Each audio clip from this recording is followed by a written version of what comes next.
unifying all Filipinos.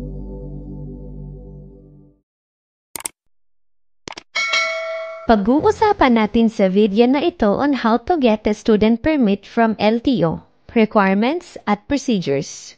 Ano nga ba ang student permit? Ang student driver's permit or mas kilala bilang student permit ay isang given authority by LTO sa isang individual na nagdanais matuto o mag-aral kung paano magmaneho or mag-operate ng isang motor vehicle. Isa ito sa mandatory requirements upang ikaw ay makapag-apply for driver's license. Ang student permit is not the actual license. Siguraduhin ikaw ay accompanied ng isang licensed driver, non-professional or professional man yan kung ikaw ay magmamaneho ng isang sasakyan. Ano nga ba ang benefits nito? Takes you a step closer upang makakuha ng driver's license. Pinapayagang magmaneho ng isang sasakyan under the guidance of a licensed driver. Sino ang pwedeng kumuha ng student permit? Must be a Filipino citizen, 16 years old and above, or a foreign citizen, at least 18 years old and must have been in the Philippines for at least 1 month with proof of stay for at least 6 months. Must be physically and mentally fit to drive.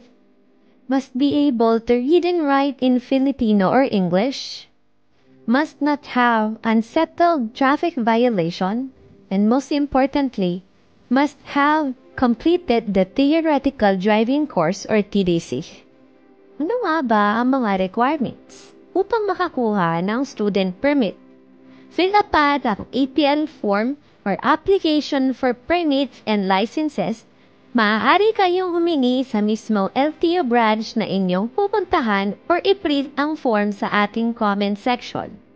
Original and isang photocopy ng PSA or NSO birth certificate.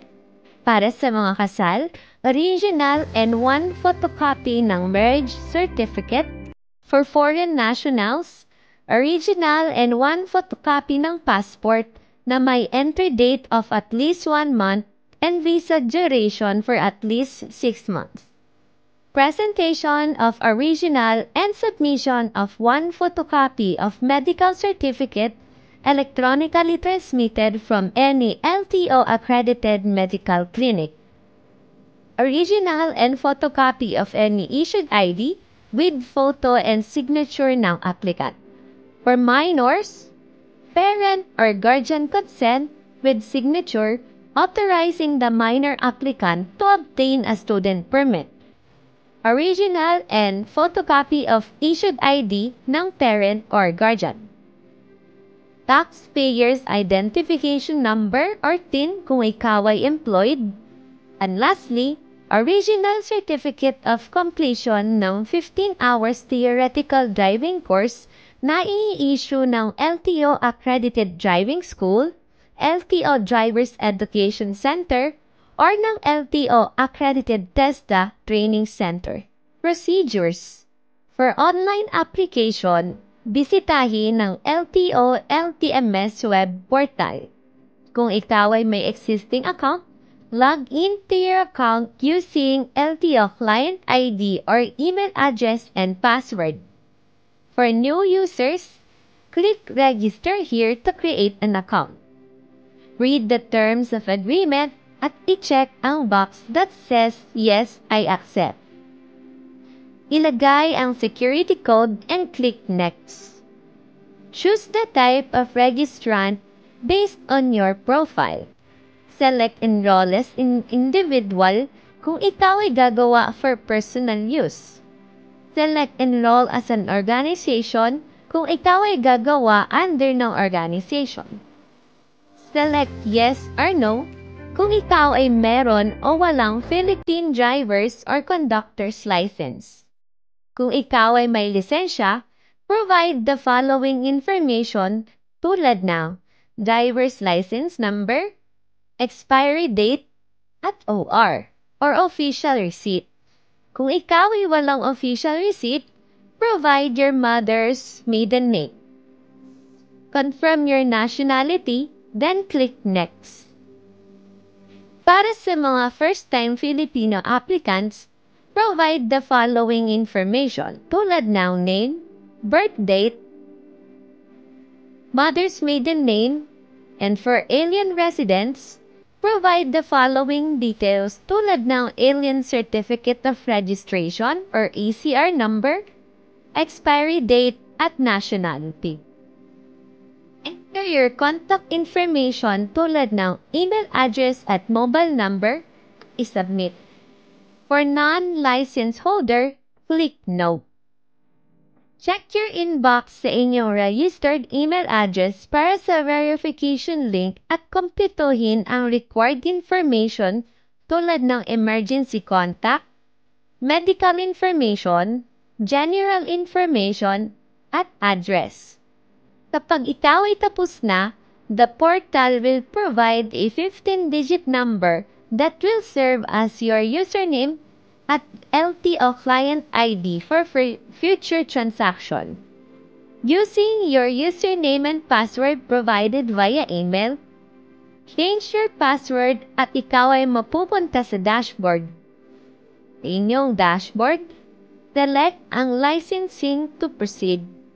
Complete your online application form, select Student Driver's Permit, select New, and choose the location, date, and time.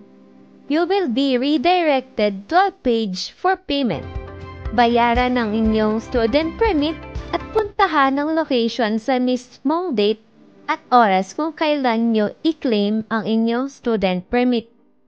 Para sa mga walk-in applicants, go to the nearest LTO center, dalhin ang mga required documents, kumuha ng queue number sa guard, hintayin na matawag ang inyong numero, proceed to CSO or Client Service Officer at isubmit ang requirements.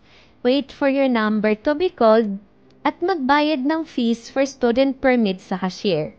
Receive your OR or official receipt. Hintayin tawaging muli ang number para sa biometric capturing with photo and signature. Hintayin tawagin ang inyong pangalan for releasing ng inyong student permit at pumirma sa log sheet. Important reminders. Ang student permit is not the actual driver's license. Kung ikaw ay mag-aaral magmaneho sa kalsada, siguraduhin na ikaw ay may kasamang non-professional or professional licensed driver.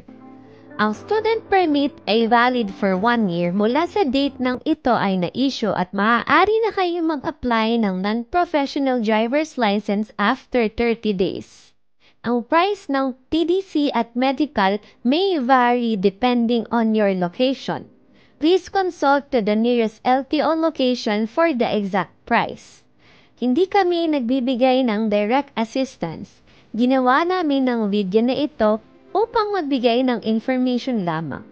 Kung kayo ay may iba pang katanungan, bisitahin ang nearest LTO sa inyong area.